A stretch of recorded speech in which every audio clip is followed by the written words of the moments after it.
So, sleep regressions are a thing I get asked about an awful lot. And I must say, when my children were little, oh, 15 years ago now, the first one came along, they weren't a thing. It wasn't something that people talked about. So, this has only been really in the forefront of people's minds, I would say, probably the last 10 years. And the fact is, when it comes to sleep regressions, there is no strong evidence base in science to say that it exists.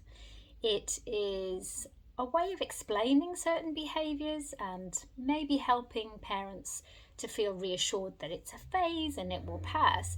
But in terms of things going backwards or sleep sharply declining, there's no actual evidence to point to the fact that that is a real thing.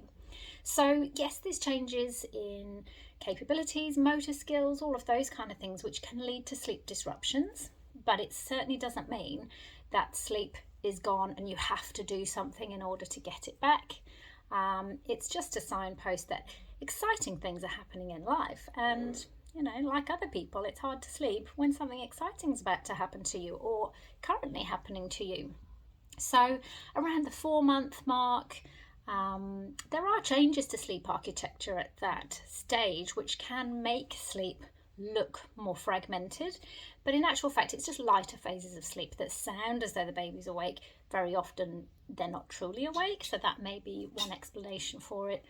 But also with the advent of rolling and kind of pulling themselves into that kind of lifting their front part of their body when they're on their tummies, rolling, pulling things towards them, bringing things to their mouth, all of those are new motor skills that can fragment sleep as well. But again, it doesn't really show a reduction in overall sleep. Around 8 to 9 months, that's another one that people often refer to. The only thing I can put that one down to is maybe a little bit of separation anxiety and also learning to crawl. So that can mean that there's new excitements in their life.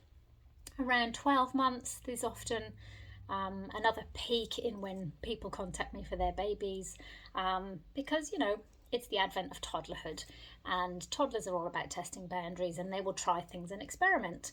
So while there may be patterns to baby behaviour, I would say it's all very normal, and it's a good thing that the child is progressing, not regressing, and there would be many more problems and worries for you if you thought they were staying the same. So lean into it, ignore talk about regressions, it's not real. Anyway, tell me what you think.